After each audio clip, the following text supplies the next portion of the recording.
Notice, in addition, accordance to our copy regulations, this episode, Quoth the Raven, is intended for ages 16 and up, while some of the content will feature is kid-friendly. The context of the episode is to address adults, to inform them of said content, for them to research as consumers in service of the youth of America. In other words, parents, grandparents, aunts, uncles, teachers, librarians, etc. There is always the possibility of adult language on the episode as well, rated TV 16 and up. And welcome to another edition of Quoth the Raven. Whisper Raven, tonight is Thursday roundtable discussion. I've got a co-host this evening, our friend John Norris, a superfan and our musician who composed our opening theme.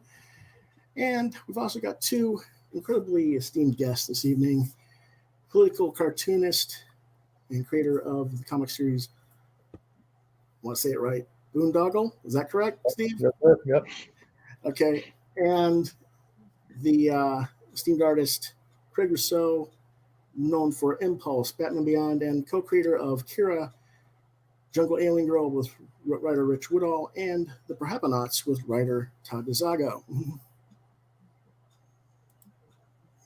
And here we all are. How you guys doing this evening? Good. Okay.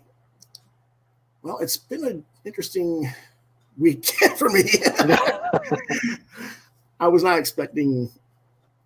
It was like 24 hours ago, I had nobody for the show. And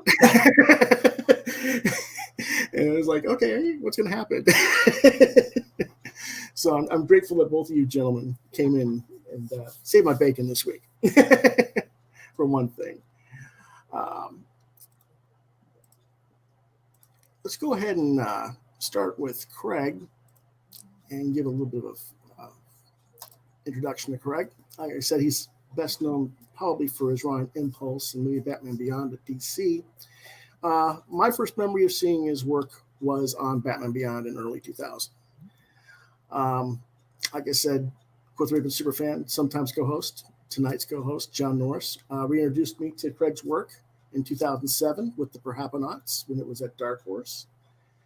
And then I would come to also enjoy Craig's work on KYRRA, the Alien Jungle Girl, which originally appeared in Dark Horse Presents, if I'm not mistaken. Is that correct, Craig?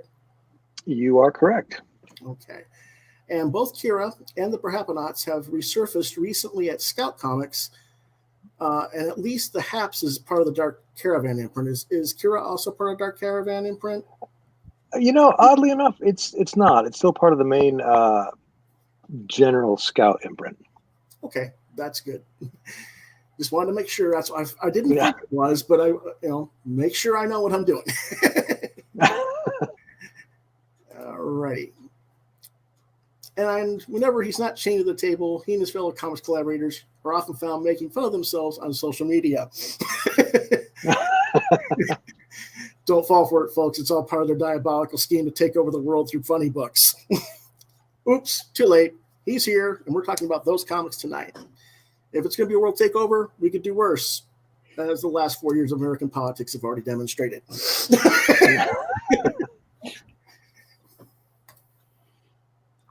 So let's start with KYRRA Alien Jungle Girl. This was released March of last year. This is a one-shot preview that I gotten. It's basically a re-release edition, for an intro to the re-release edition of the Dark Horse here back in 2017. Is that correct? Yeah. Basically, what happened is we got the rights to republish it we got the rights back from Dark Horse, and Scout had offered to repackage it in a new trade. So they have this publishing plan called a Nonstop, or I think it's called Nonstop. Correct. And it's kind of the teaser, like the first issue of the book. They put it out in a monthly format, and then so as to not, I don't know, have those issues as sales go down every issue consecutively. They said, let's just skip that and go straight to trade. So the floppy is really just a teaser to say, hey, if you liked it, pick up the trade in a few months. Mm-hmm. Nice. So they repackaged the first couple of chapters in that Nonstop, and then we put a trade out. And when did the trade come out? Because I missed it. It came out right at the beginning of all of this COVID stuff. So we had ordered extra copies to have at conventions, and we thought we'd do really well with that. Yet they're all piled up in my basement still. So, well, if nothing else, then I can always send you a PayPal and you can ship me a copy. That's true. Exactly. Sorry, I'm typing in stuff for the comments. Yeah, but they always want me to say silly things like, please hit the subscribe and like button, please. So I always have to put that in there. But I recommended it for ages 13 up. I'm only going by what I remembered here, and I pulled this up from last March's episode because I actually did review it back when it came out, and I gave it 3.5. I probably, if I saw the whole book, would probably give it 4 to 4.5, but I have to wait. Yeah, it's a tough one because it's really just a teaser to say, if you liked it, pick up the trade. Exactly. And we hadn't actually done anything new for this. So if you'd read it before, or it's just a random couple of chapters that kind of a teaser for the trade. I think the trades are a much more thought out package. Mm-hmm. And the next one is also a nonstop one issue preview. The PERHAPANAUTS First Blood #1, which was Dark Caravan imprint of Scout Comics. Your writer is Todd Dezago, with you doing the art, and colors are by you and Rico Renzi. Craig, Rico did the last part of that, right? Yes. The third story in here. Now, the genre is supernatural action adventure. That's what I refer to it as. I don't really see them as superheroes so much as an action team. Absolutely. Yeah. And what it's about in this one-shot opener leading into the trade paperback collection First Blood, there are 3 short featurettes. The 3-page Molly, in which the ghost girl of the team introduces you to the team. The Kelly Goblins, in which the team travels to rural Kentucky to investigate a long-forgotten case of strangeness involving short animated individuals from 1952. Or are they? And lastly, there is the first Pie story, in which Molly, MG, we call him, MG is short for mystery guy, and Choopy, which is the little critter in the center with the red glasses on, face off against something they couldn't have possibly imagined in their wildest dreams. Or is it? Again, recommended for ages 13 up, and I gave it 4 out of 5 for the preview book. Let's take a look at some of the artwork from that. This is part of the 3-page Molly, pages 2 and 3. It's just easier to scan them back to back that way, and it gives you a little much of an introduction to the characters. There's Big, who is basically Bigfoot. Yeah, and my favorite character, I might add. Nice. Excellent. Yeah. There's quite a few other characters. The Chupacabra, which is Choopy. That's what Choopy is a Chupacabra. The Mothman. I forgot what Mothman's real name is. He's Carl. We kind of thought of what Carl. Carl, we that's thought, right. what's a very not intimidating name? Carl was what we came up with. Yeah, and then there's our team leader, who's Arissa, Yep.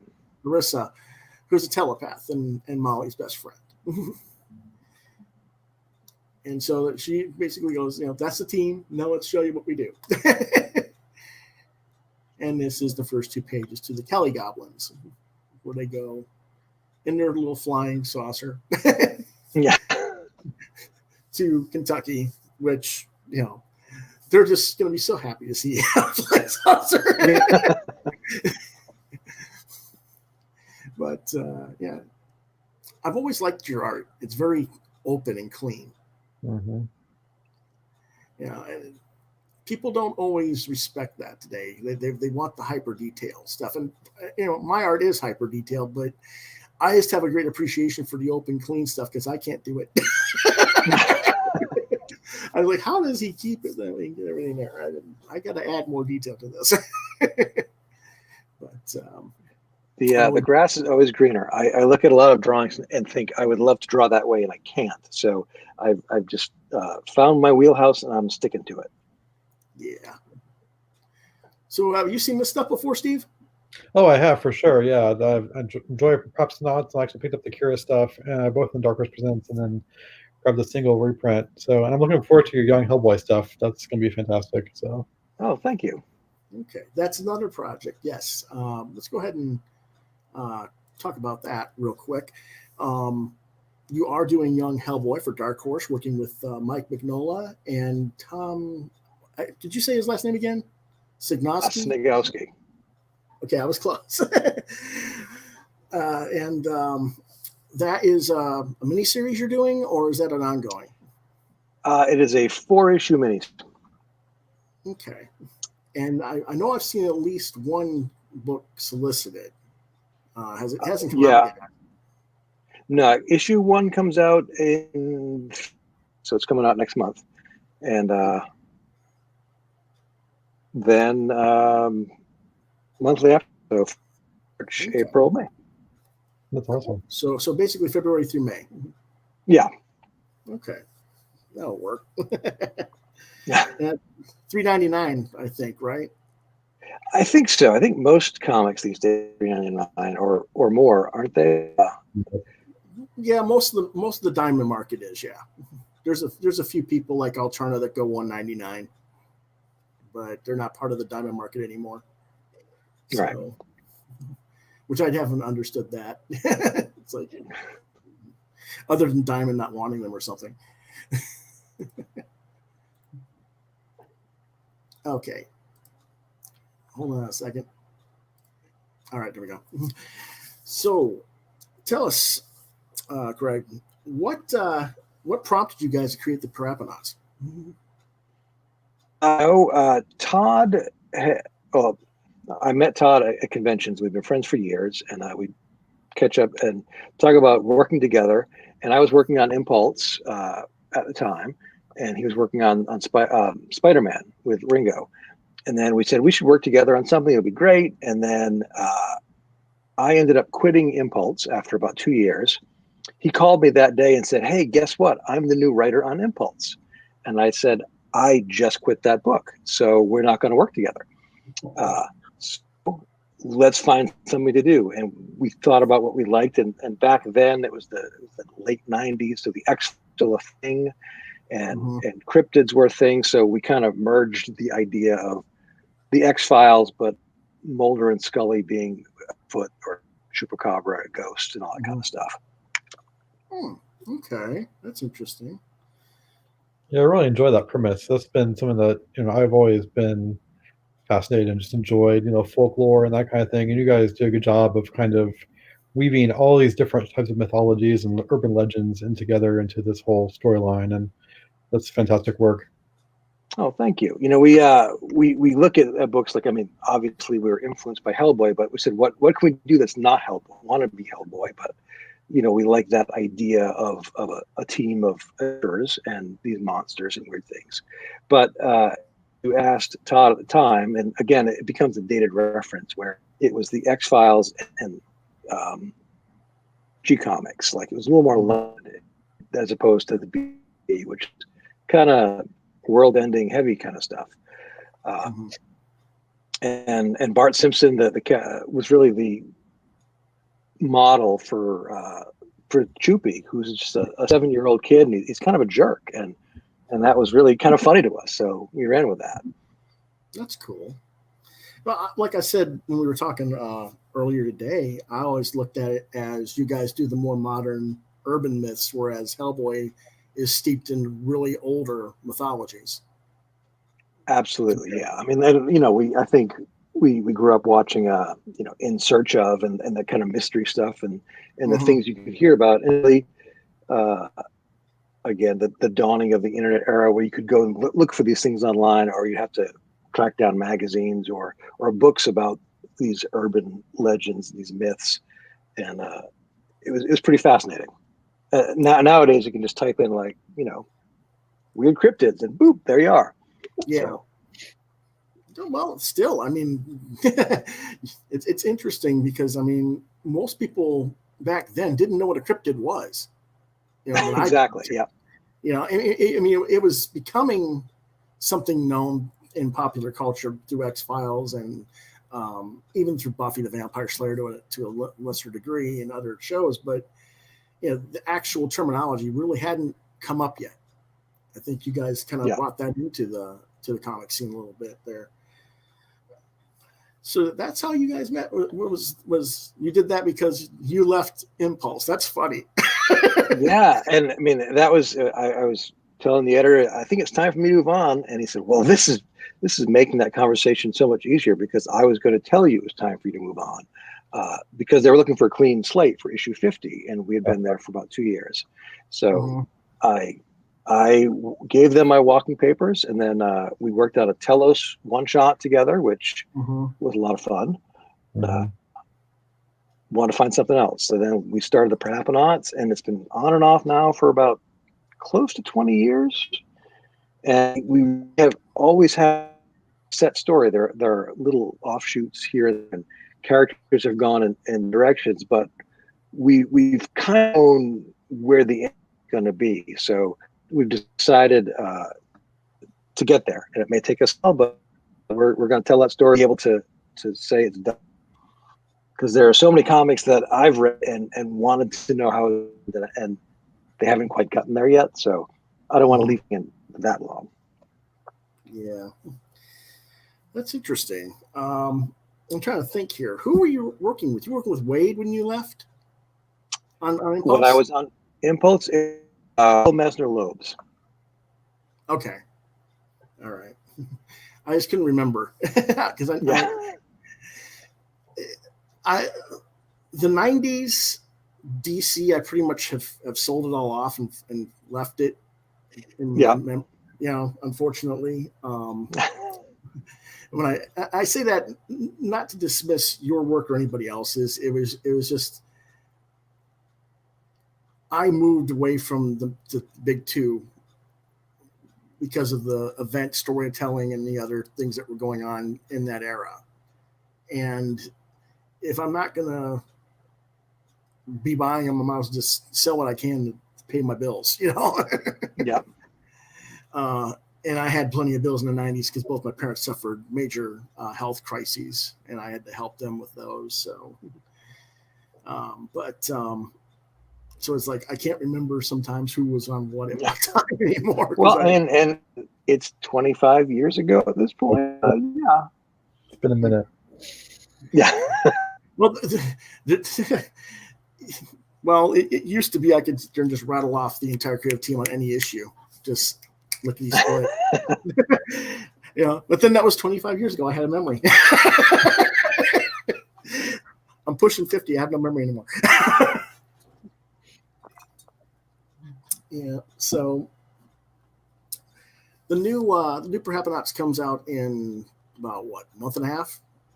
The new trade comes out in about a month and a half, and that's basically collecting the old Dark Horse miniseries in a new book with that stuff from that one shot that you reviewed earlier. So it's collecting the old material plus one new 10-page story, which was the Kelly Goblin story, and the goal is to really repackage all the old trades, but if you've already got them and you don't want to buy them again, you can just pick up the nonstop issue because that's where that new story will show up first.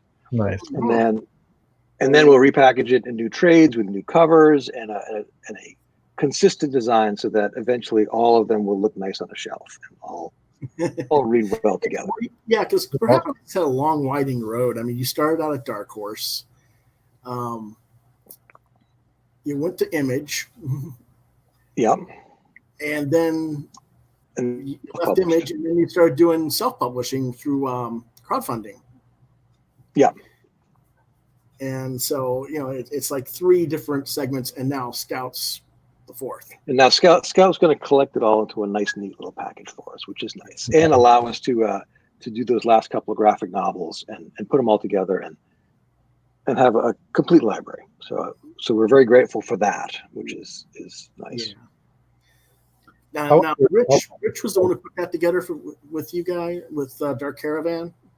Yeah, he had Rich was doing his book Electric Black over at Dark Scout, and they were loving the book, the ideas that the partner had for publishing, and they gave them their own little fiefdom of an imprint. So they created Black Caravan, and that's where Electric Black and several of the books are. And Rich and I talk every day about random stuff, and I had mentioned repackaging and republishing at some point, and he said we could probably do that at Scout with Black Caravan, and they were on board with it, so it worked out pretty well. Because I was kind of trying to get the COO of Scout. Okay. Joe Pruitt. It is Joe or is it James? James. It's James. I'm always mixing them two up, and I've known them since they got into business at Caliber because I was at Caliber when they came into Caliber. I always mix them up, and with them at rival companies, I always do that. But I was kind of hoping to have him here tonight as well, so that we could talk about what his thoughts about the whole thing was. But he didn't reply today. But oh well. Yeah, people are busy, Yeah, it's crazy. Well, a lot of times people will schedule me and then let me know, oh, something came up. I got to reschedule in 2 weeks or whatever, So, and what can you do? People have, we got things to do. Yeah. So you got that going on, and more KYRRA coming as well as. We've got the next 2 big arcs planned out. So it depends on our schedules, because I know we're both pretty busy with our stuff right now. So that was another one. We just kind of did it on the side, bits and pieces. And if we can get it to work out, and we've got a plan, it just has to happen. But okay. I know he's busy with Black Caravan and some other stuff, and I'm busy with Hellboy and PERHAPANAUTS and another book called Startup that I've been doing for a friend for a while now. So that's yet another. Oh, yes. I think I saw something about that. That's another local artist. Our local. It's the creator is actually a writer out in Hollywood. He had actually been a big comic fan as well, and he had worked on some episodes of Futurama and Seinfeld, and then decided to take some of his own personal money and start a comic book line publishing comics that he would want to read. And he's got Ron Friends is doing work for him, and Tom DeFalco, and trying to think of a lot of other guys. Sal Buscema is doing some inks for him right now, and it has been a fun line of comics. So he's been self-publishing that for a while. I'm gonna have to know more about that later. Yeah. Because that sounds interesting to me, and I don't remember anything like that. I remember hearing Startup, but yeah. And again, he hadn't gone through Diamond, so he was self-publishing it. And he was shipping it directly to stores, and that was an uphill battle. I think is trying to get retailers on board when I can just go to my Diamond shipping list and order books here versus having to contact this person and have them ship me books. And yeah, I started in the 90s with that after I started in college in the 90s, and before I was working with Gary Reed at Caliber, I was doing self-publishing and self-distribution, and I had that problem with a lot of comic book shops. It's black and white, it won't sell. You're the wrong size format. Why don't you just go through Diamond? I'll order it if it's through Diamond. And they won't, because you know what you can see what they're not carrying in the store, Yeah. So it was like, my response to that was, what age group and audience am I looking for, and where can I go where those people will be and place the book there instead, other than comic shops? And I ended up putting them in used bookstores, in smoke shops. I'm trying to think, music stores. Daycare centers for some of the stuff that was more all ages, appropriate, stuff like that. And then I got some sales, hobby stores, stuff like that. And it'd be funny because I would have the music store next door selling 400 copies of my book. And this is in the day of, Image blowing up the scene. And the comic book shop owners bragging about his sales on Spawn when he's got 5 box loads of Spawn comics you want to back unsold. And the music shop owner's like, what are you talking about? Why weren't you carrying this guy? He came to me because you wouldn't carry him.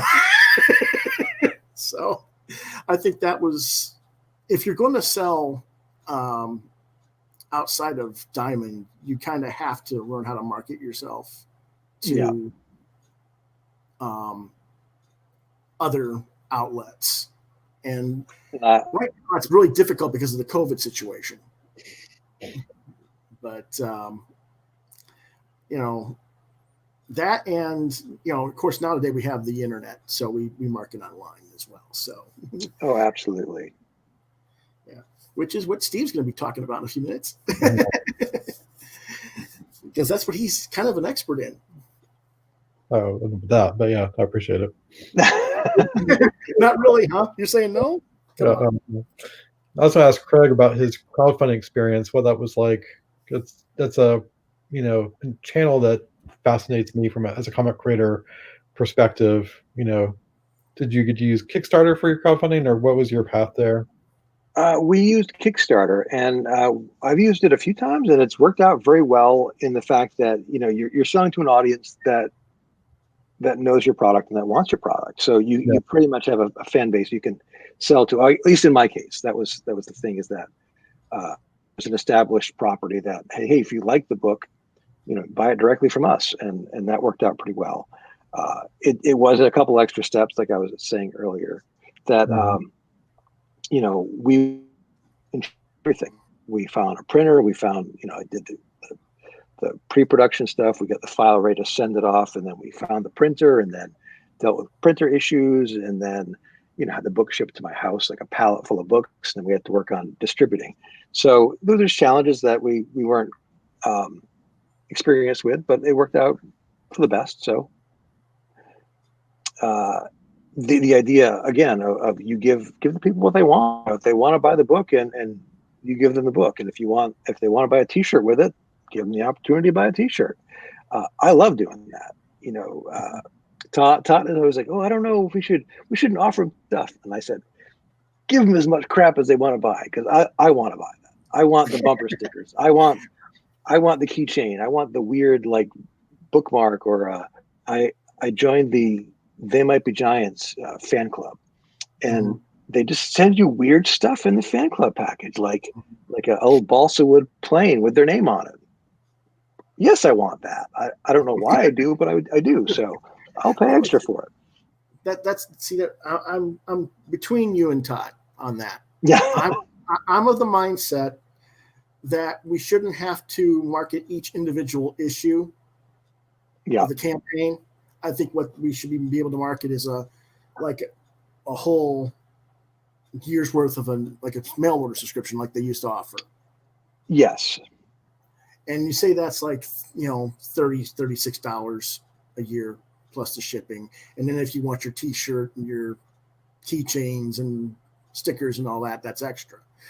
And you have the Ultimate Fan Club and have all that fun stuff. But I think that it's a commitment there. You've already said, get a year's worth of books. Crowdfunding, I don't think a lot of people plan that far ahead to have enough material done. Like we were almost done with a book, and we didn't do it as a floppy comic. We did a nice hardcover, done in one story. That you buy it, you get the book, and you're done. Right. And I've seen some people. That's perfectly fine. Yeah. But most of these people do like one issue, and then you get it just enough to do one issue. And now you're waiting 4 to 6 months as they campaign to get enough money to do the second issue.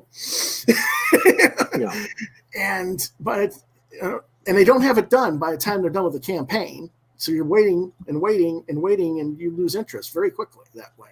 And that's what I'm saying. Exactly. I would rather see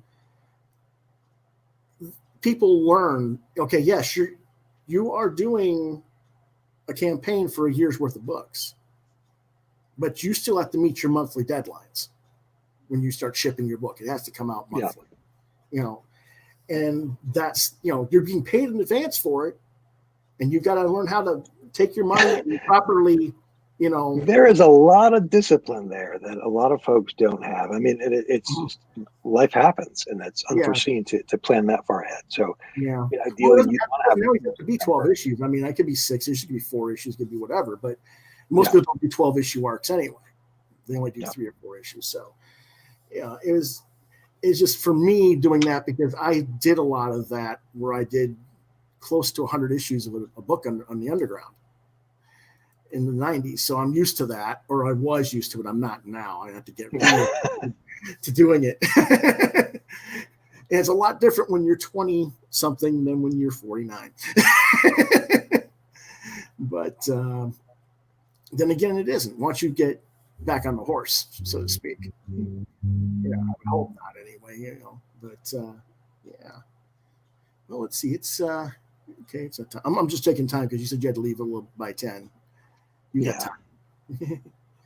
But so now, Steve, you were talking about kickstarting something of yours, correct? Or crowdfunding something? Entertain the thought for sure. So I do work with the Alt Weekly right now. So a lot of do political cartoons, and I would do some comic book pages for some short stories for anthologies and that kind of thing. But definitely Kickstarter. So I did Boondoggle back in the 90s, and then did webcomics after that. And just this idea of the market has changed so much since, I was doing Boondoggle, that, the diamond distributor market, like we're talking about, isn't the only channel these days. And so you got these crowdfunding, you got a lot of online resources.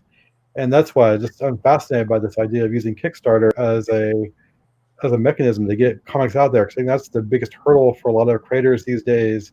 The internet's kind of like a double-edged sword. One, there's no more gatekeeper. Like when I was doing, indie comics, there was Diamond, and there was Capital and that kind of thing at the time. And now it's just Diamond, so that gate is even smaller than before. But the internet now enables anybody to kind of just post content and get it out there into the world and create a following. But then you got to try to figure out a way to kind of monetize that and get it, to publish things and then make an actual product to put on itself. Costs money. And so it's just the idea of having your audience built in, like you're saying, and then have them basically pay upfront for the book and then basically contribute to the success of it and be part of that whole creative process. Just is intriguing. That's I'm glad to hear you talk about that. Let's go ahead and show Steve's Boondoggle real quick here. First work I've noticed of his was Boondoggle. He self-published it through Night Press. So Night Press, just to clarify, self-published is kind of probably not quite right. So they were a very small press that just happened to be in the town that I was living in at the time. And I actually was behind the scenes doing pre-press. Mm-hmm. And Boondoggle started off as a campus comic strip when I was in college, and graduated, won like an award. Jim Borgman was one of the judges and gave me a nice kind of kudos at the door when I left college. And I was like, okay, well, I got these characters I've been working with for 4 years. And the guys at Night Press were very gracious and offered me a home to kind of continue their lives. So yeah, and it was very, very fortuitous for me. And then it came over to Caliber Press under their Tapestry imprint in 1997. Right. And that's about the time I was leaving Caliber, but I was aware of it at the time. I consider it a satirical social commentary and comedy series. Yep. Akin to Gary Trudeau's Doonesbury, Frank Cho's Liberty Meadows, and Tatsuya Ishida's Sinfest. That seems accurate. That's great. And of course, you are a popular political and satire cartoonist for a Charleston City paper of Charleston, South Carolina. Yeah. Of course, popular is also synonymous with infamous when it comes to political. That's a good point. It's an interesting balance, but yeah, I'd say the biggest compliment I've received on my artwork is that I look at it as my job as a political cartoonist is either make you laugh or piss you off, and either way, I've done it. Right. exactly. The great thing that I've got from people who are on the opposite ends of the political spectrum who say, you made me laugh in spite of myself. So if I can do that, then I feel like I've really accomplished my job. Yes. When not doing comics work, Steve is a tech company information architect, which means he works on the structural design of shared information environments, organizing and labeling websites and online communities, and software to support usability and findability on the internet.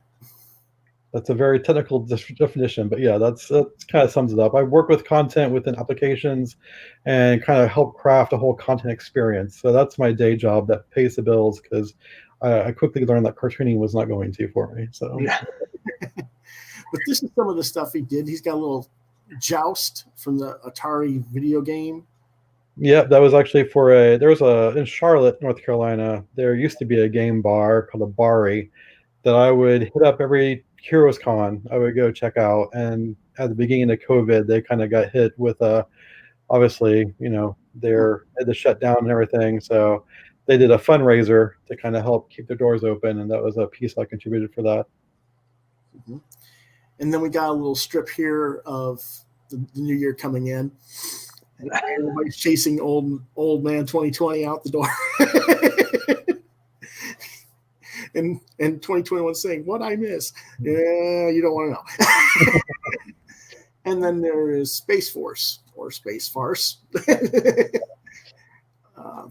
with 45 as Darth Twitter.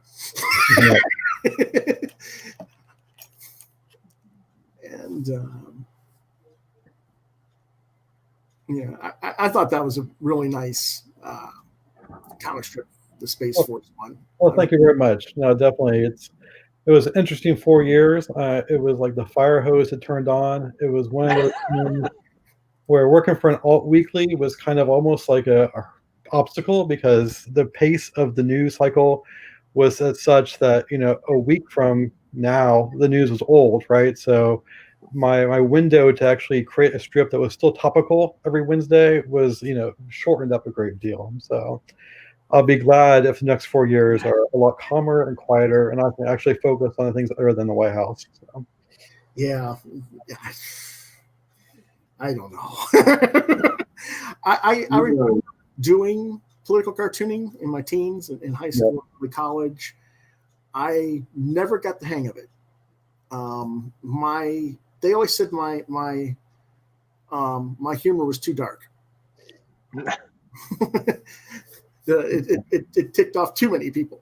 So I was like, okay, I won't do that then.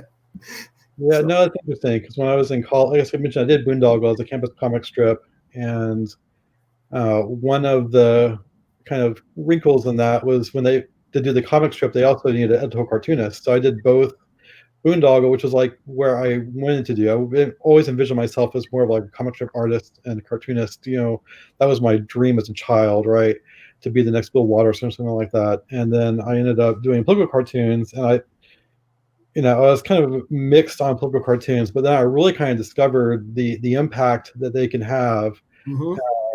And I first learned that bit about either make them laugh or piss them off when we did a comic about Greek Week, essentially, and pissed off some fraternities that then went out and actually stole every single copy of the paper off the rack the day we sent them out for there on campus. So that was like my first experience in saying, okay, there's actually a lot of power in this, and that's something that I've enjoyed wielding and kind of honing over the past 17 years of the city paper. So yeah.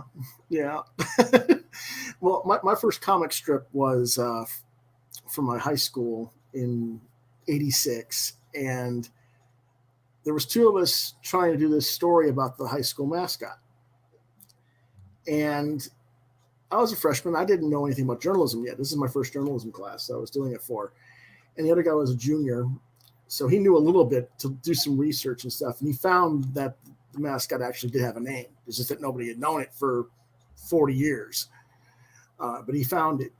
And I had actually done a strip where the mascot was a ram. I thought Rams are going to try out for a football team. But he can't be on the football team until he's registered as a student with a name and everything else. So I did this little comic strip about that, and I was going to make a contest. for the students to come up with a name. Mm-hmm. And then, the teacher's all excited. This is a really cool idea. Then the other guy comes in and goes, well, he has a name. And here's the physical evidence. And the name of the ram was Willie. Willie the ram. And he's like, well, technically, because he did the assignment correctly and everything, I have to run his strip, in the paper. And it's like, it was such a disappointment, not just for me, but for all the other students, because they already heard about it. It was like wildfire. We're going to get a chance to name the mascot, type thing. And they were like so mad. But that was like one of my first forays into that. And I was just like you say, there's a power to it. You can see that people really do care if it's something that pertains to them on some level. And it was just funny. I was like, well, can't we just say Willie's not a good enough name and vote for a new name instead? We can do both of our strips that way, Nice. But it didn't work out. But I did that, and then I did some one I guess you could say Farside, the one panel strips. Yep. You have any experience with that, Craig? I had done a very short run on a comic strip at my university, but it was written by one of the faculty members. It was about college life and getting kids comfortable with college. So there was kind of a message to it all, and Gotcha. it was fun. It was fine. I take it over as the artist after a friend left, and it was not my wheelhouse, but it kind of let me figure out how to do some storytelling. So I had fun with it. And then I started drawing comic books. So yeah. When you went to college, did you do any sequential art studies? Did they have that offered at your university, or? You know what? They didn't. I did my senior project with illustration with comic books, and the professor really didn't know much about it, but she was willing to learn, and it was much more of a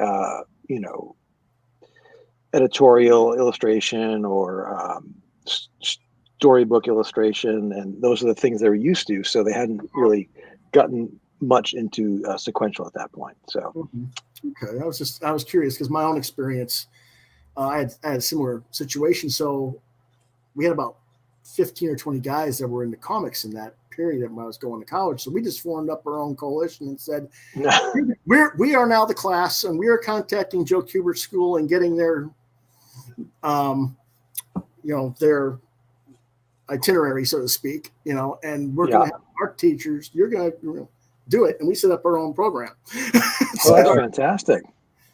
And that lasted about 7 years. 3 years after I left, the interest was waned enough that they took it back off the thing, but at least it was there for a while. Oh, that's great. Yeah. So that's how I kind of got into doing the self-publishing and everything, because I became the president of the group, and I was like editing everybody's books at the same time and doing my own comics, and it was just like, yep, I'm already working professionally. I might as well go just get paid for this and then get this stuff on the market.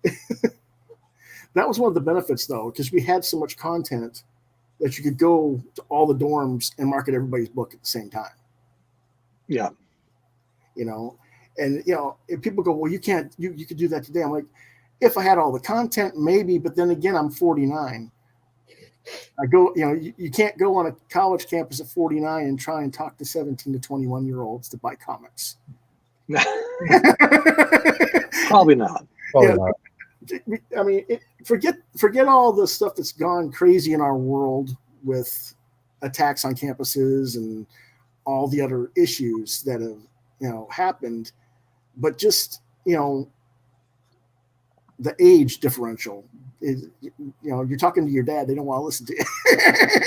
That's what they're thinking, I keep trying to find the 17 to 23-year-old that's wanting to be in comics, that's willing to do that kind of work. They're probably not in comics. They're on their phones. They're doing webtoons. Like we were at the Baltimore Comic-Con maybe last year, and Katie Cook was the keynote speaker at the Ringo Awards, and she was talking about her strip called, I think at that point she had finished up Gronk and she was doing Nothing Special, and it was on Webtoons, and we're talking about how many hits that you're getting with these strips, and we just felt like dinosaurs who are trying to figure out how to get out of the tar pits, because comic books are for old men who go to the comic shop, and they get their weekly pull list, and they're in their 40s and 50s and 60s, and now people are reading on their iPads, their phones. It's a whole new medium that needs to be embraced, and it is by others, and I'd like to figure it out at some point too. I just did last week's. Was it last week or week before? I did had Riley Brown on the show, John. It was last week. Yeah, we just talked about Webtoons then last week.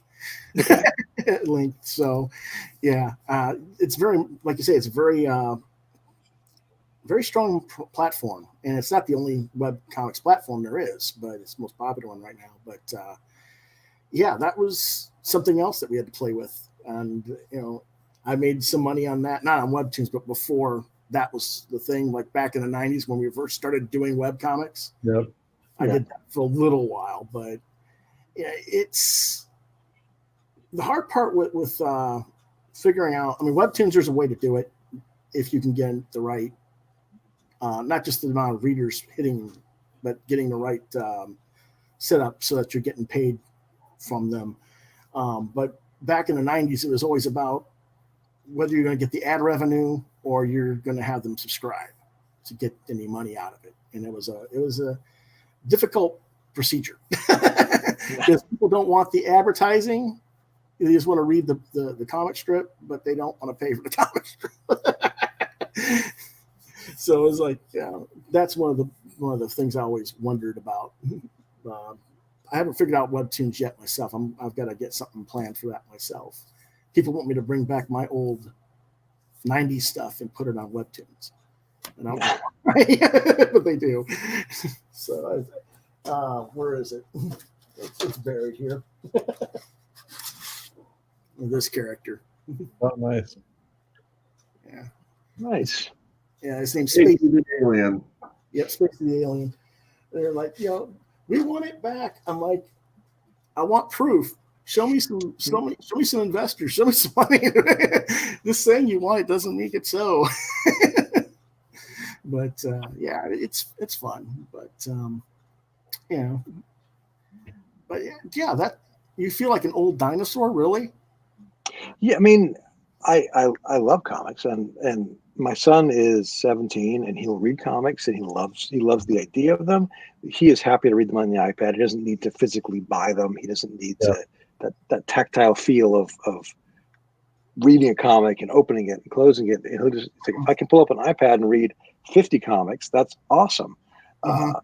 So I get that, and we've published things. I've done some stuff for DC where it was a Batman 66 story where they kind of had some limited animation trying to make it kind of like panels would move and stuff, and they're trying to get that feeling. But it was either Batman 66 fans want to read comic books, they don't want to read things on their iPad, and the people who are reading things on the iPad don't necessarily want to read Batman 66. So it was a weird conundrum, I think.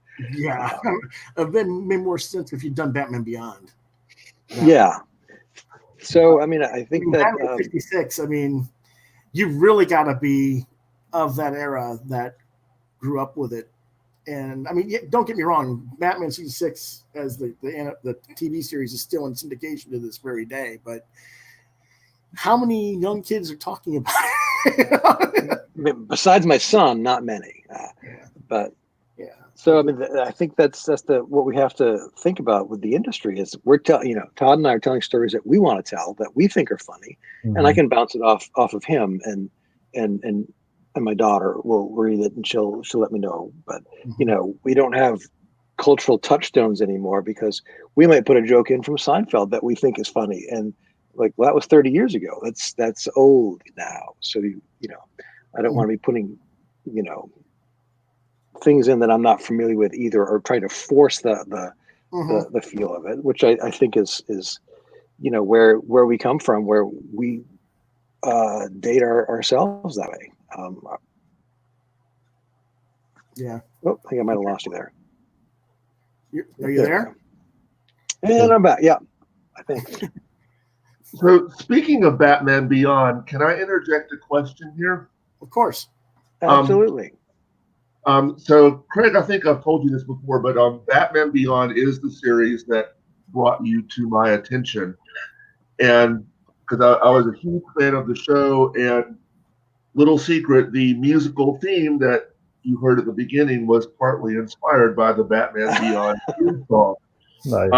So I was wondering, how did that series come to you? And being that it was based on an animated show, how much of yourself were you able to put in there versus having to draw on model, if that makes any sense?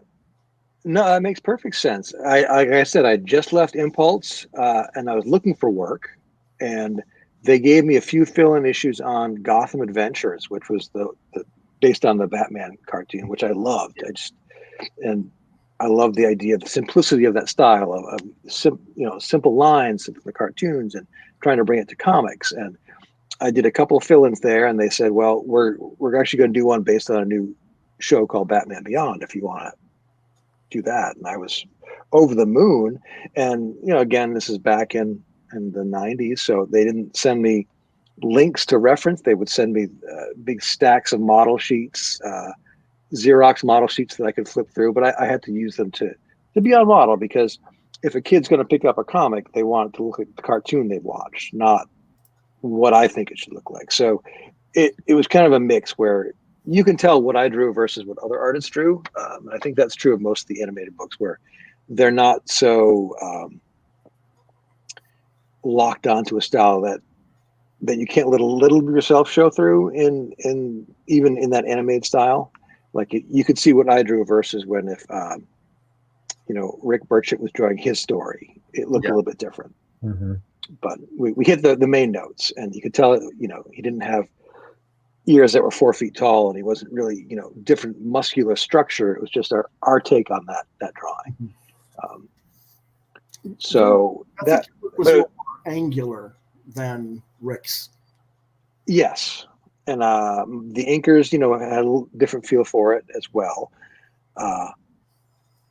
But again, that was before the internet, really, and before DVDs. So I had to set the VCR up to record episodes of Batman Beyond, so I could pause it and look at what they were doing for the reference on that. And they didn't send you any No, it was. Every now and then I'd get some style guide model sheets and stuff like that, and they would say, check out this episode, and I would track it down. Wow. That's fun. Not. Yeah. Oh geez. Yeah, I that's another thing. Well done, sir. Yeah. Well done. Yeah. Well, thank you. It was a lot of fun. The writer who was passed away now, Hillary, was a writer on the show too, so she had a good feel for it. She would always, point me in the right direction of things to kind of bring it close to the show, and I appreciated that quite a bit. Okay, well, we got about 5 minutes left here for Craig, so let's share another element here before he heads out, and that is his PERHAPANAUTS website. And you can see this is the front page. Let's go to the shop real quick. It should come up. Here we go. Now, this is a variety of different covers from the Scout edition for the Nonstop #1 that we reviewed here.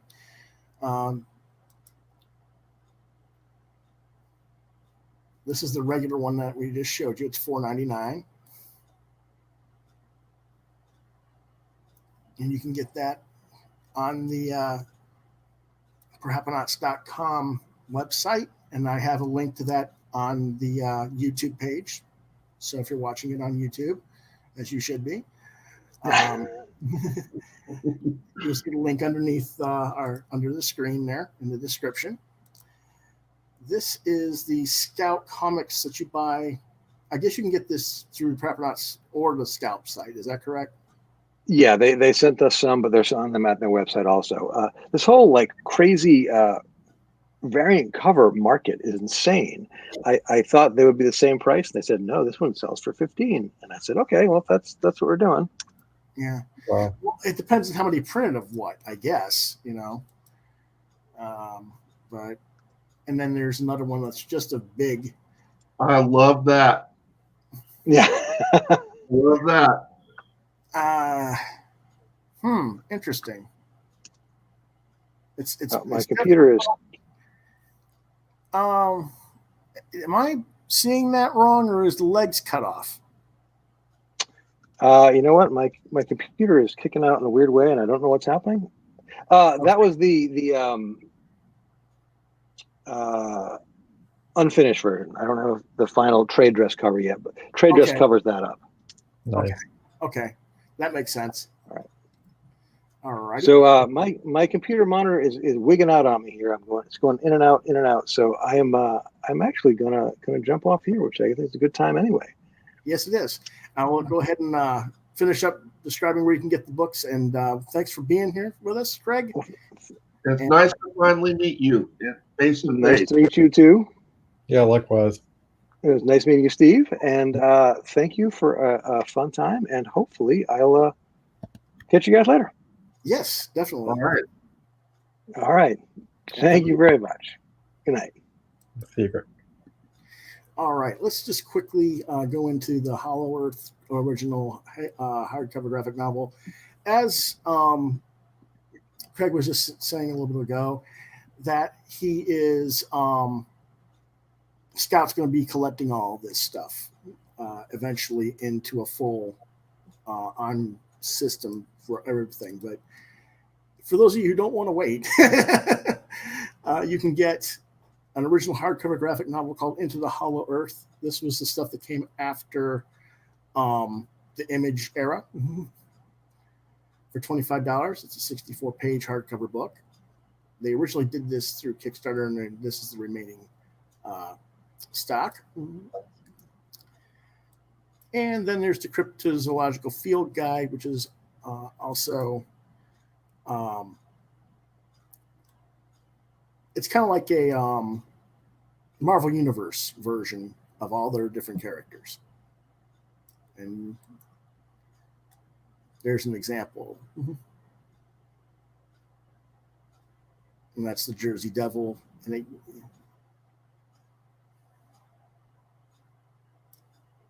then there's one of the Chupacabra, Chuppy.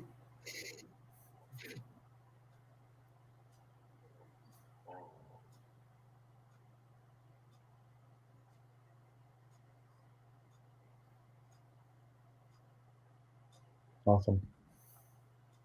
So there is that.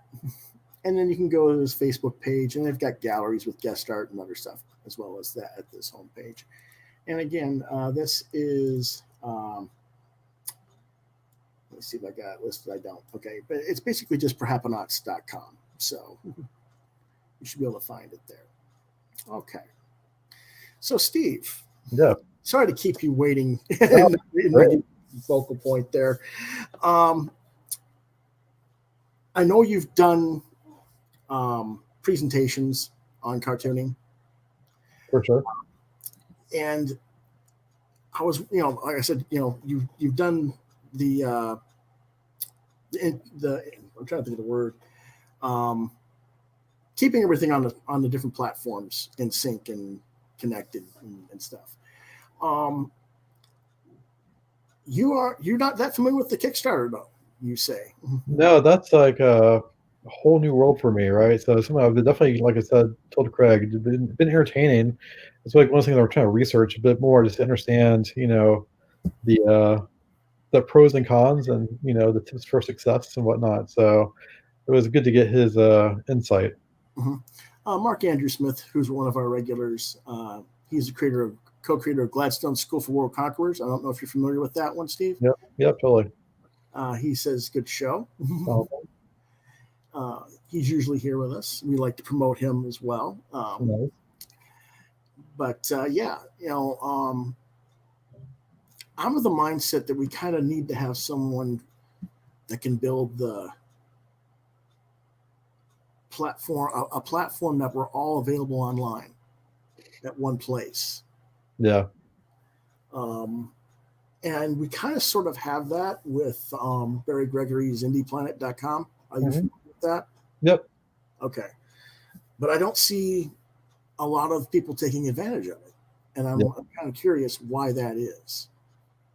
Do you think it's just because people don't know about it, or It could be with any type of online endeavor, right? Awareness is key, and then trying to make sure you have your target audience kind of nailed down and know that you're out there. Social media is obviously a key player in that, but you gotta kind of live outside of just those platforms as well. Well, I just think it's interesting because I've had Barry and the co-creator Thomas Florimonte for a couple of Indie Planet on the show before, and they told me before they formed Indie Planet that they tried to form a distributorship and printer for all the indies. Yep. And they're all like, "No, we don't want to do it. We don't want to do it. We don't want to do it." And I'm like, that's why Indie Planet came online. Was okay, if you don't want to do it in the real world, we'll just do it digitally. And it's just kind of a weird situation because they've been around for a long time now. They have. Like 15 or 20 years. 20 years, I think, at least, yeah. And it's like we're still looking at people who are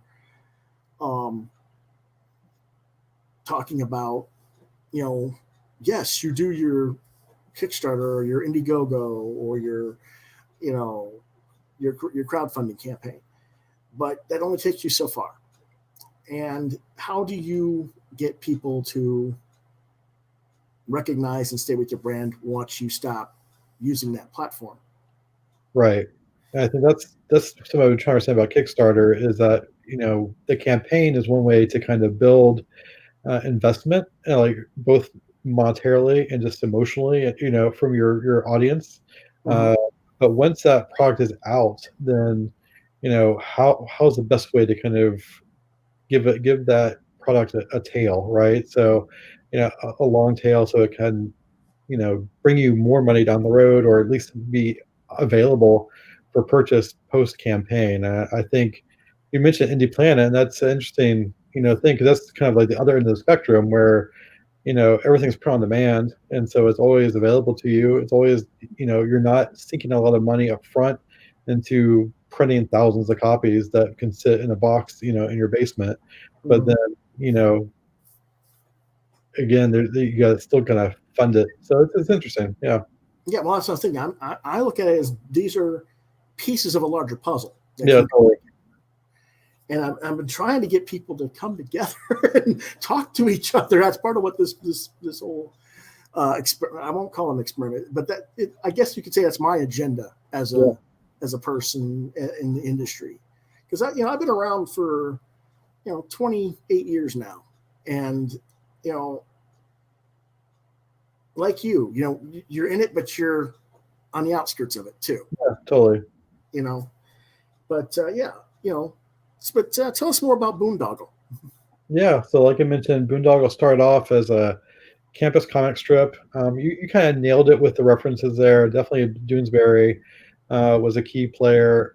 Burke Brett's Bloom County was another kind of big influence on me, which is why there's like this mix of animal and people. It was very much of its time, so it's like one of those things where I seem to be able to unavoid I can't seem to get away from social commentary, be it political cartoons or even the comic book work that I've done. Always tends to have some sort of commentary on current events or the world around us, and so it was very much. What's that? What's that? SJW.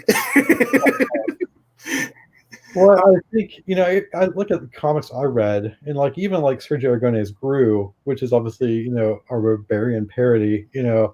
was always covering very topical storylines, and they would Oh, talk don't get about, me wrong. I say that it's in complete sarcasm. no, totally, but that was Um, that, but I mean, people, like I said, Doonesbury, and yeah, I said Liberty Meadows, yeah, and for some reason, anybody under the age of 30 doesn't even know what Doonesbury is. that's Which true. blows my mind. How can you not? But again, it's like the people who like manga. Yeah. I'm a manga fan. Really? What do you think of Akira? A what now? What did you think? What did you think of Cowboy Bebop? Huh? But you mentioned Attack on Titan; they're all over it. It's like, is it just the attention span is only the last 10 seconds, or what's been on social? Like it sometimes. Huh? It seems like it sometimes. Yeah, totally. I mean, I'm not saying that I'm not as into the modern stuff as I am classic, I'll admit. Yeah. But I'm at least tangentially aware of what exists. And to me, if you're a fan of manga, or you're a fan of comics, or you're a fan of whatever it is, you're aware of it, even if it's not something that you're into. You might say, "Oh, I've heard of it, but I've never looked at it," type thing. I'm not familiar enough with it to really have an opinion. That's fine. But when they just look at you like, they're confused. So that weird. What's he talking about? That's one of the things I don't enjoy going to conventions for these days, because they'll tell me, they'll talk about how they're such fans of certain things, and I'll have it there at my table, and it's like they don't even recognize it. Yeah. It's like, okay. If you're a manga fan and you don't recognize Akira, there's a problem. Yeah, totally. If it doesn't have to be your favorite thing in the world, but you at least have to know what it is. But I can understand where some people might not know the comic strips, because we don't really have newspapers like we used to. No, totally, exactly. The comic strips in particular have kind of very much a dying breed. But webcomics have kind of changed that as well, right? So people don't know, Bloom County or Doonesbury, but they know all about the comic strip they see like in their Facebook feed, and so it's totally it's different, right? I mean, I was thinking you could put together a Patreon for Boondoggle. Yeah, Patreon's another kind of great crowdfunding source that I've been kind of looking into. So I'm glad to hear you say that. Yeah. Well, you know who Ron Randall is? Trekker? Yeah, totally. Yep. Okay, he does Patreon and does his regular Trekker series, normal comic book page on Patreon every few days or so. And then he Kickstarters the collected books. Okay. Yeah. So I was thinking that might be a platform for you as well. That's great insight, and I appreciate that. I definitely support a few artists on Patreon. So that whole mix of Patreon and Kickstarter does seem like a viable crowdfunding opportunity. That's great. Yeah, and some people like Indiegogo. I don't know. I'm kind of in between. I haven't been impressed with enough with either one to do either one of them yet. Don't get me wrong. I buy a lot of stuff off of both. For other creators, but being old school. Yeah. Like I've said, I told you how I did it. The old fashioned and stuff. I'm of that mindset that with the webcomic, the campaigning is just weird to me. And doing all this extra stuff to get someone to buy, because you might see someone like Ethan Van Sciver brag about his $1 million campaign or whatever, And I'm like, yeah, but look at the actual number of backers you have. It's like 11,000 people. Yeah. They're paying, if you've got $1 million, they're paying a exorbitant amount of money to get to. And I'm like, I'd rather have that number of backers backing me for a year's worth of work. Yeah. Shipping them the monthly comic. And if they want a T-shirt and a poster and all the other stuff, that's fine. But yeah, I'd rather sell 12 issues for $30, $2.50 an issue, which is like half of what comics are on the shelf today, and then do if you want the poster, a trading card, all that extra stuff, okay, make it 50 or 75 for the year. Yeah, that makes sense to you. It does, but that's because I'm also old school, right? So I think the reason I'm so fascinated by Kickstarter and things like Patreon is because, to your point, it seems weird, right? It seems like it shouldn't work, but it does, and clearly it's a model that is, I think it's not so weird to everybody else, right? So no, I don't think it's weird. I guess for me, I just don't like having to wait. Yeah. If I bought the thing and it's done, get it to me. Yeah. But the reality is most of these people are spending their time campaigning for 2 or 3 months.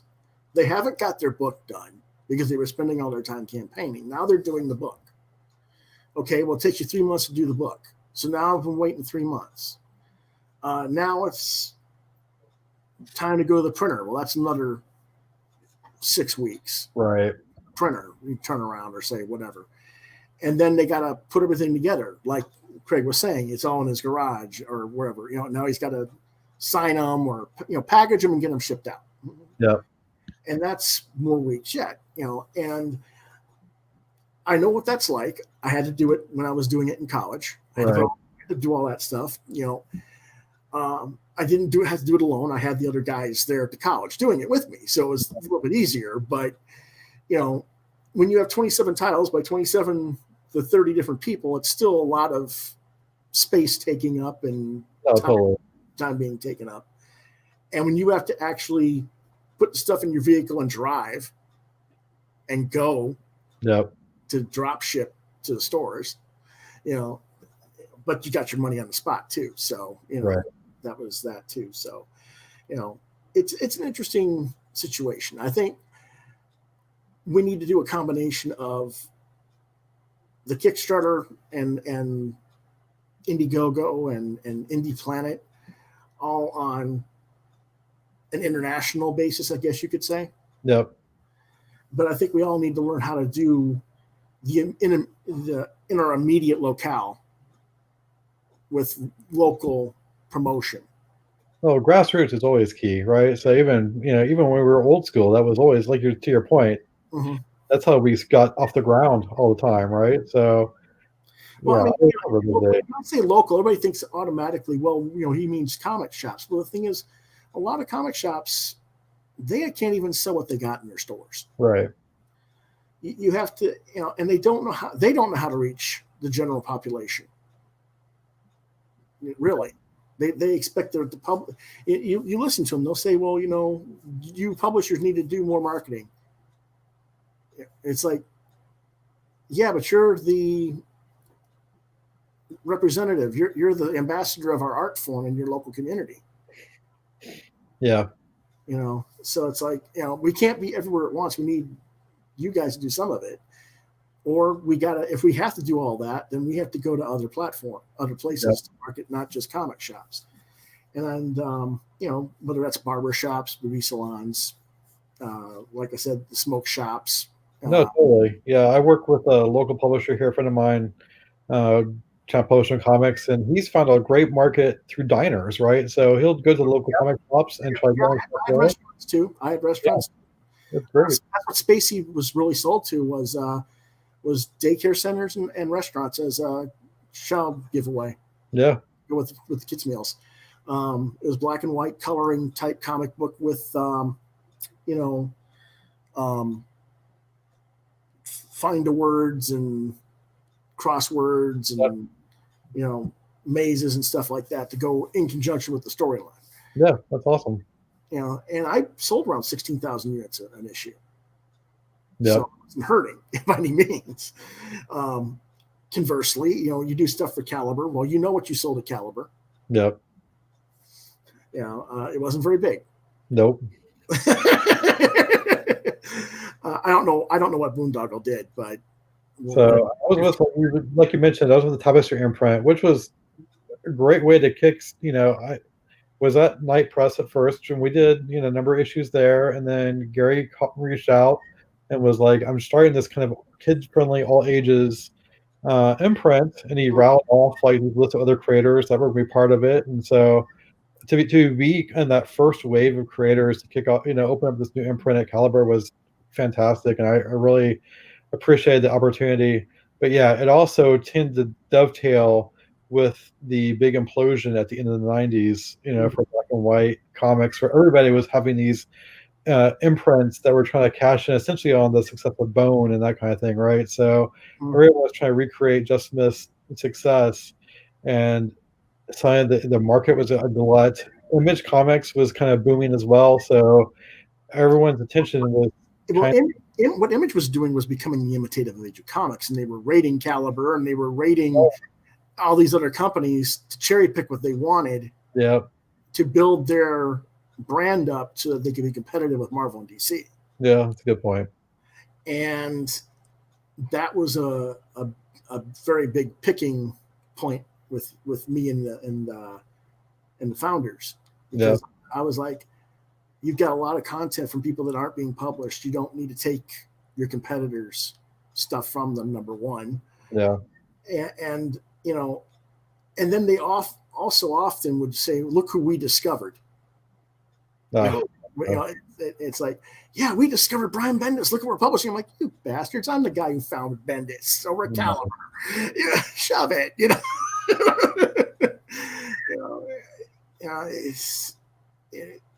that kind of thing grated on me. And then they had, they kind of had their implosion too. No, totally. And and now they've kind of crested and found their niche, so to speak. Mm-hmm. But even so, I mean, a lot of, there was Craig. He was at Image. They had to leave. Right. Mark was at Image with Gladstones originally. He had to leave. Yeah. And a lot of it is, pecking order politics inside their camp, I think. But, it's weird. But, when you do your speeches, not saying, seminar. That's not the word seminar. Nice. What kind of stuff do you talk about normally? So I've done a TEDx talk here in Charleston. I also took part in Pechacucha. Both those cases were kind of talking a good bit about editorial cartooning and being a political cartoonist. Both were kind of fun experiences. If you're not familiar with Pechacucha, it's a very fast-paced presentation where basically you've got the deal is you've got 20 slides and you got 20 seconds per slide. So you kind of go through real fast and, within 7 minutes have a whole talk. And then that's fast. Yeah, totally. And that was, it's interesting because that was my first kind of coming out from behind the drawing table, right, as a local cartoonist. And at that point, I had spent a number of years poking fun of local politicians, and people who I made fun of were in the crowd that I was talking to. So that was an interesting kind of, again, took away my. Now he's picking on us. Oh, now we can see who he is. I see who I am. Now there's a face to the name, right? So it's one thing if I'm just some, signature on a comic strip that they see in the local alt weekly, making fun of them. But it's telling you there's me, the person actually doing it, on stage in front of them, making fun of them some more. So it was, it was a fun experience. And then TEDx, same sort of thing. That came right after the Charlie Hebdo shooting in France. So it talked a great bit about, the power of editorial cartoon and kind of the why we do political cartooning. And so it was another kind of great experience to kind of get away from the drawing table and kind of get out there. So yeah, it's great that you found those, and that those are both out there on YouTube, and you can find those and do a quick search. Both very fun, very different experiences. Quick brief on why you think there's power in political cartooning and why we need it still. Really, the gist of it is, there's a lot, like I said, there's a power in making people either laugh or make them mad. What really is effective about a political cartoon, or really any type of real visual communication, is that it's so visceral, right? So you can read a blog post or an article, an editorial about the same sort of topic, and it may have the same sort of viewpoint that may be different than yours, may oppose what you're thinking. And as you're reading a blog post or an article, your brain is already kind of acting to kind of make the counter argument, right? And start to reframe it so it doesn't really hit you as hard.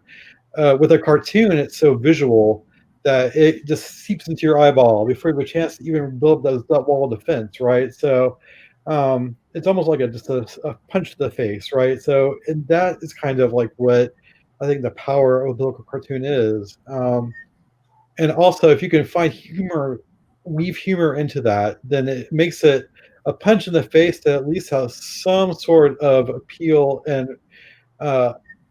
some sort of win for the reader, right? So even if like I said, the biggest compliment I get are from people who are of the opposite political spectrum, who say I made them laugh in spite of themselves, right? So I tackle a topic that they and I have a viewpoint very different than theirs, but I still made them laugh because they either saw some sort of truth in what I was saying, or just the joke and the setup itself in a very, that very familiar comic strip, boom, boom, boom, made them laugh. So I think there's where the power lies, is you can make the readers just stop and think for a few seconds. That's where the success is. And I think that's where political cartooning can make a point in a way that's much more powerful and different than, a strictly text, channel. Or even a vocal commentary. Right, exactly. Yeah. When we talk about George Carlin or Bill Cosby or some of these other actors and performers that did understand politics and could break it down and make you laugh, there's still a cadence, totally. a structure to it that takes a period of time to wean the audience into it. Exactly. Yeah. Whereas the political cartooning is condensed into the image or collective unit of imagery. And like you say, it's there, it's in your face. You have the choice to either look away or be influenced. Exactly. Yep.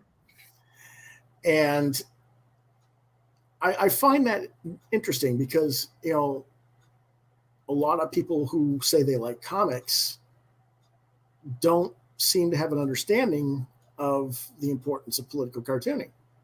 They're like, that's not comics, that's something else. Yeah. And it's like, no, that's part of what we do. It's the same thing as when you get a powerful pinup in a comic book that's expressing a certain key moment in the story. It's just that it's part of a larger narrative. This is the narrative in this case. Yeah. And I find it interesting that that was something we had to try and teach ourselves back when we were doing our class with via the KYRRA system. Was we wanted to learn how to do all that, because you don't want to just learn to do comics. You want to learn to be able to do like what you do for the paper, or you want to learn to be a commercial illustrator. You can do cartooning, but it's an advertisement, right? Or whatever. And a lot of people they don't understand it's different hats, different ideologies. And that was one of the things I was just like, why don't people get this? But they don't, so.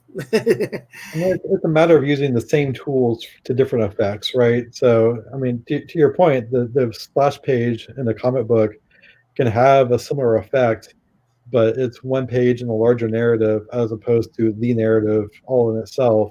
And the end result, or like you said, the advertising image is the same sort of thing, but the goal is different, right? The actual cartoon is trying to make you stop and think just for a matter of seconds. The advertising ad is trying to make you stop and be inspired to go buy this thing, in a matter of seconds.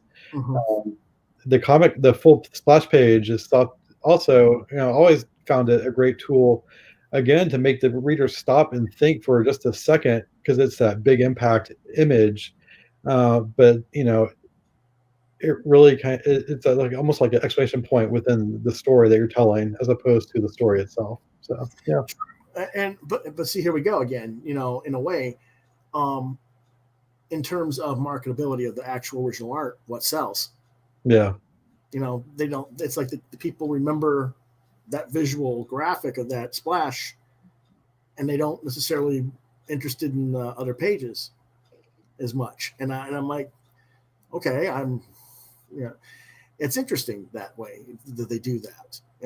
Because I mean, yes, I got, a 3/4, you saw my artwork, Yep. My John Byrne page. It wasn't that I didn't want storytelling pages, it's just that I couldn't afford some of the storytelling pages I wanted. I mean, even if he had them available, which he didn't at the time because he'd already sold all the stuff, the classic X-Men stuff. But somebody's being Nice. But let me ask you a question. Good Nice. Luck Hockey asks, question, is it hard to draw Nancy Pelosi's freaky hands? Oh, I'm trying to think. So I have drawn Nancy Pelosi. Her hands were, so Donald Trump's little hands were also fun to draw. So it's a mixed bag. I think that's true of any caricature of anybody, though. I mean, you pick on different elements of their facial structure or their the way they dress, or the way their body language is. Yep. So it's pretty normal stuff in that respect.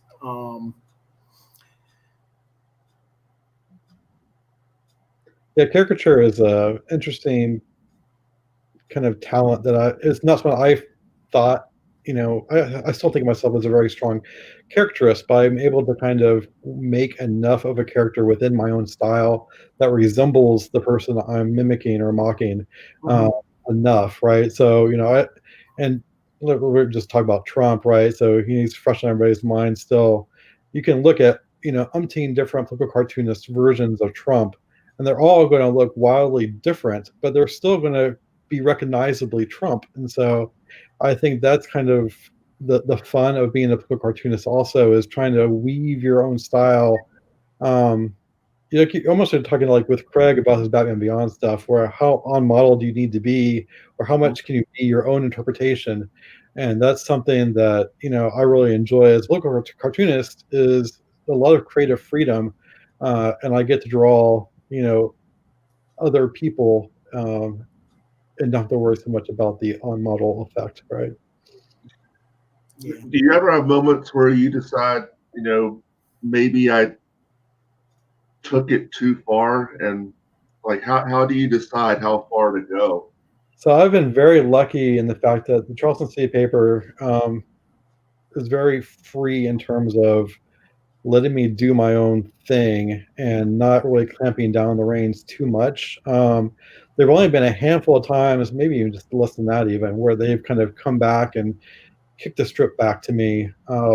When I mentioned like Charlie Hebdo, the publisher at the time had no interest in touching that topic whatsoever. So I think he was scared that, we would piss off a similar kind of group of people who went into Charlie Hebdo, which is a similar type of publication. We wouldn't touch that. More recently, we had a local councilman who basically kind of catered to the Proud Boys a little bit.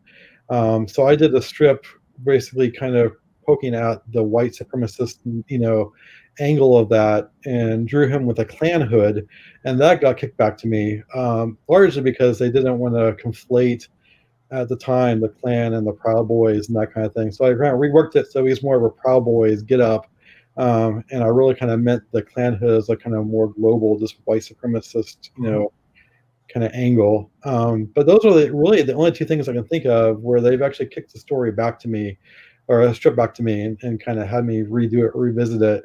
There have been times where I'm kind of like tentative about wondering what the reaction is going to be. And those are the ones that are usually the most successful, because either I really piss you off or I really make you laugh. So I think those are I've lucked out in the fact that I've got a very receptive publisher and channel for my humor. Yeah. I'm trying to find something that you did, and it might be on your Facebook. I can't remember the strip. I know it when I see it, but I can't find it, unfortunately. Gotcha. Well, all my comic strips are on the Charles and Steve Haber website, charlesandstevehaber.com. And if you hit their menu under opinion, you can hit Stegelin, and that'll show like an entire archive of my work. So okay. Yeah, but it was like you had one of the local people, and he had a Dixie mask on. That's what the guy was just talking about. Yeah, so that was the councilman who kind of catered to the Proud Boys. That's what I thought that you were referring to, but I wasn't sure. Okay. Yeah. So the punchline was basically it was all tied to coronavirus, right? Response, and how our governor, was focused not on coronavirus, or he was basically just telling all the schools to open up and wasn't really too worried about kind of putting down guidelines. Our attorney general at the time was hopping on to lawsuits to overthrow the election, and so our local councilman, the joke was that his dialogue was wear a mask, which was kind of the COVID thing, but the image was him like originally in the KKK hood, and then the end wearing like the Confederate flag as a mask over like a bandana. So okay. I thought that's what you were referring to when you were describing it, but I wanted to make sure. That was it. Okay. Good memory.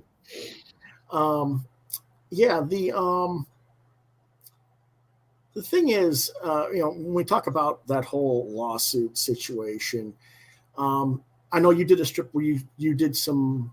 You were talking about having done the work as a electoral worker. Yeah. I did electoral work in Michigan, Arizona, Nevada, California, and here in South Carolina. Yeah. From 2012. Every time there's been an election I've worked in, I've turned in other electoral workers and officials for the very things that the Republicans are talking about saying happened. So I know that they have some legitimacy to their cases. Mm-hmm. But having gone through those processes, I know it's going to take 6 months, 2 years to go through it. Yeah. Prove or disprove. And I know, given what the results are, it doesn't change the results of the elections. Right. What happens is the people that are proven guilty or not guilty get fined or go to jail, or both. And you might get a 20-second blurb on a news thing at 11:30 at night. Oh, by the way, these people went to jail for electoral fraud from 3 years ago. Right. And you don't know what it was actually about. The media does not cover this. So then when you hear the media saying, well, there's no evidence of electoral fraud, I just want to just throttle them in that respect. Yeah. But I understood, they go, well, don't you get mad because, these judges were throwing it out. And I'm like, they're throwing it out because there's not enough evidence to do an immediate case that's going to be proven to affect the election. Yep. You can prove that it happened, but did it affect the election? Right. And if it didn't affect the results of the election, yes, the people of this country need to understand that it does happen and what those processes are so that in the future we can put more steps to block that from happening. Mm-hmm. But you can't say, well, we're just going to have a re-election. Right. You just can't do Or that. you can't toss out the results. Right. Totally. And that's what he was trying to do is, well, we're just going to toss out this and that and the Yeah, other. exactly. And that's where they were throwing it out. And people don't seem to understand the difference between the two. Yeah. And, I don't know. Did you ever have that? Did you see that? Some of the stuff going on when you were in electoral? Did you see them not sending the right amount of machines to certain precincts? So no, I was actually, we did see, we had a poll worker, like the manager, who was very good about making sure that the voters, if they needed to get an exception, they went through that process. We had to kick one guy out because he was trying to vote in the wrong county, and he, was trying very hard to vote at our polling location, but we were trying to tell him it's not gonna. You can fill out this provisional ballot, but your vote's not going to count because you're not part of this county. Mm-hmm. So definitely. Mm-hmm. So no, I had a very good experience. Like my strip, the punchline was, that despite my leanings, the county, the polling location I voted 2-1 for Trump and that kind of thing. So it gave me all the more impetus to keep doing my comic strip and try to call out all the hypocrisy and everything from any politician. So yeah. Well, I think that a lot of people in our state don't. I mean, we're very much a staunch, red state for sure. Yeah, conservative state. But at the same time, 4 years ago, I understood why you voted for Trump. Yeah. I mean, there's historical. If you understand your historical issues with the Clintons, not Hillary but Bill, and yeah. I'm sorry, that's an albatross around her neck. His entire legacy, she has to deal with. Yeah. All the stuff that he screwed up, you got to count it against her. Mm-hmm. She was there as his wife, as first lady, right there in his ear, so that counts. But you have to look at the process of what was done too. Yeah. And I knew when he was elected that he was going to do exactly what he did. Yeah. All the reversals of the programs. They go, well, look, he reversed it back to what Bush? I'm like, nope, it wasn't Bush. It was reversed back to Clinton. Yeah. And that's why I was like, that's where the Democrats don't seem to get. Like, well, look what he did to the environment. Yeah, he rolled it back to the Clinton administration's plans. So what are you complaining about? You want to? Well, I think also Trump also had a very kind of a vengeance against Obama. So I think that a lot of that was more just undoing Obama's legacy than anything else. But yeah, no. Yeah. Well, Obama's legacy was undoing Clinton. That's the funny part of it, I mean, Obamacare was them trying to correct the damage that the Clintons did when they erased the disability rights and the rights for veterans and put all that stuff in privatized medicine, which is what drove our Medicare up and all the medical costs. So, it is what it is. But, yep. The environmental stuff was all corrections of Clinton's policies, and it didn't take effect and really hurt us until Bush was in office. Yeah. Because a lot of times policies take a few years to hit and really where the American people notice it. Yeah. It's the same thing like they used to say, well, Reagan was anti-union. And yet Carter's the one who passed all the anti-union legislature in 78 and 79. That's why I kind of laugh at politics. And very funny. Totally. And so, yes, there's tons of material there. I don't think that people, I look at it this way. Are any of us even really qualified to be voting? We might be old enough. We might be qualified in informed enough. Yeah, totally. Yeah. Educated enough to understand what we're doing. Exactly. And why. Or is it just a popularity contest? It tends to be. Yeah. And then, what makes you popular? Yeah, I don't know. But yeah. So, yeah, you and I need to talk more about platform integrations and stuff like that, because I'd like to just have it where we have the websites and maybe do something and get everybody on page.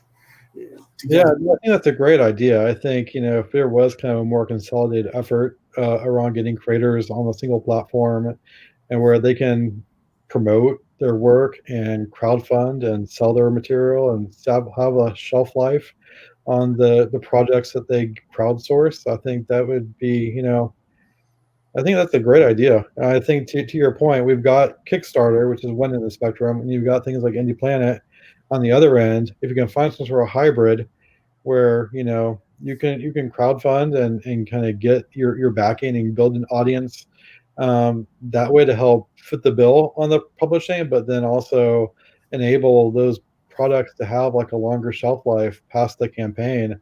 I think that's fantastic. I mean, I do see creators on Indiegogo. You're talking about that.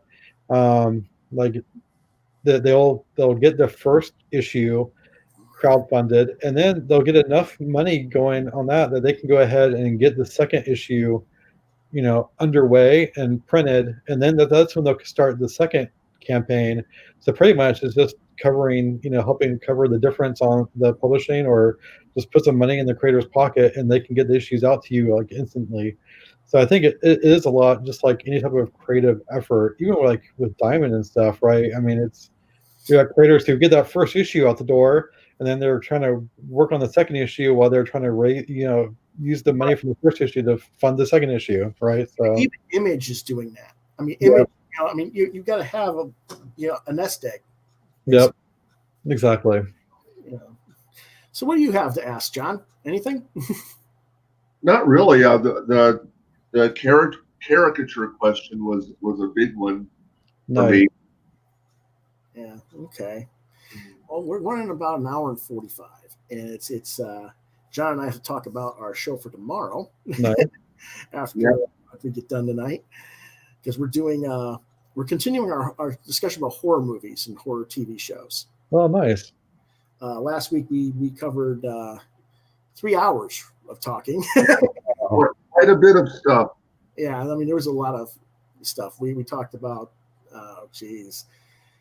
somewhere close to like 20 different movies and TV shows. Wow. And we've got quite a bit to still go. So yeah, he's like, he wanted to add stuff. I'm like, no, we got enough as it is. But yeah, so I'm going to have to have you back on. Yeah, for sure. And we'll talk more about that. I'm going to watch your YouTube videos. Okay. I mean, I saw them on YouTube, but I haven't had time to actually sit and watch them. No worries. So I'm going to watch those, and then we'll get into a more in-depth discussion about that. It sounds great. And I'll see what I can do about maybe bringing in Barry and Tom from Kablam again, and see if we can start talking to one another about this sort of thing, because I think that's where people are looking to go. And I think what we need to do is have an extra distribution platform, which I think that's what Barry and Tom can provide in a way through the print on demand. The question is the dynamics of collectability versus always being available. That's a fair point. Yeah, and that's something we're going to have to talk about when we get to that part. So, okay, I want to thank you for hanging out with us tonight, Steve. Well, and thanks for having me. to CRAIG ROUSSEAU for being here earlier in the evening. I've got to get this thing renewed here. my computer's being fussy. I hope Craig's screen didn't get all messed up. Yeah. But if you want to contact us, whoops, I got the share screen. It doesn't want to share. You can reach me on Facebook at Lewis.BrightRaven, Twitter at LewisBrightRave2, DeviantArt.com/BrightRaven, on YouTube at Quoth the Raven, Lewis Brightraven, Gmail, Quoth the Raven, LBR72 at gmail.com, and on Yahoo at LewisBrightRaven at yahoo.com.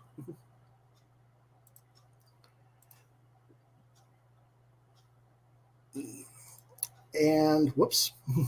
Well, there we go. And Steve, where do you want us to find you again? Yeah. So I've got an online portfolio at stegelin.myportfolio.com.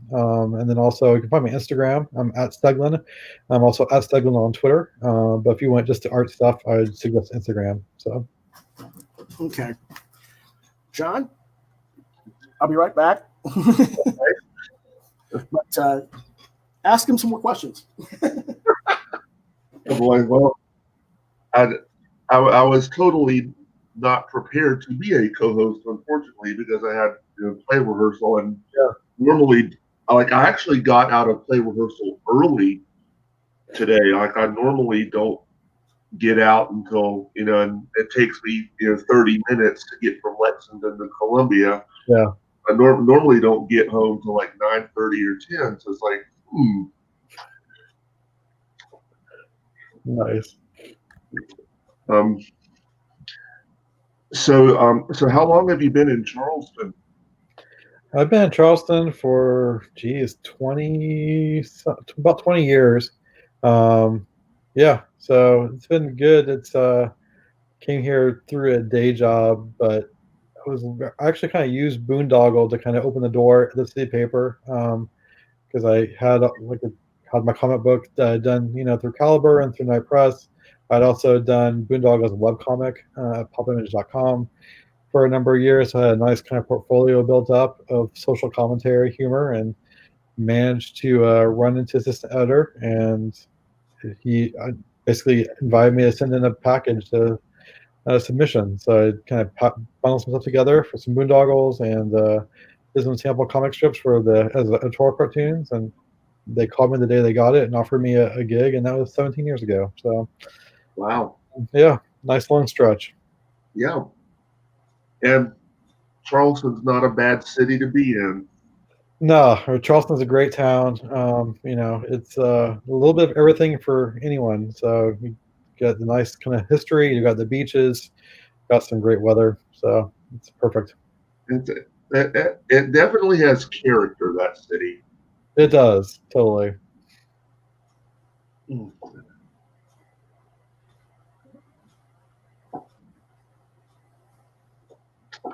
Oh. Okay, I'm back. Just sorry about that. No worries. Monster down. I don't know if you can see him. Yep. But he was having a problem, and I had to get him taken care of for a minute. Nice. Don't need him hacking up fur balls. But yeah, so I want to again say thank you to everyone who's watched and will watch in the future. And again, thank you, Steve and Craig, for being here. And as always, you can contact me at the format you see on the screen right now. Great.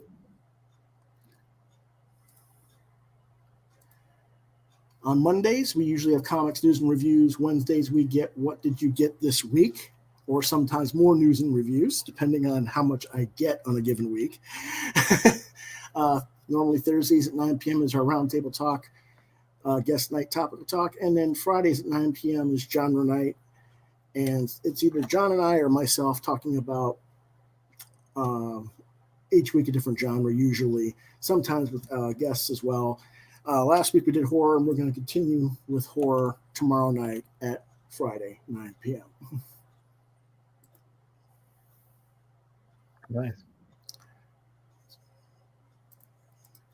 So that'll do it for tonight, guys. Thanks for being on, and we'll see you on tomorrow night, 9 p.m. Great. Well, thanks for having me. This is great. Yep. Nice to meet you, Steve. Yeah, nice to meet you, John. Cool. See you guys. And we're going to say if this music works for us today. Hopefully it will.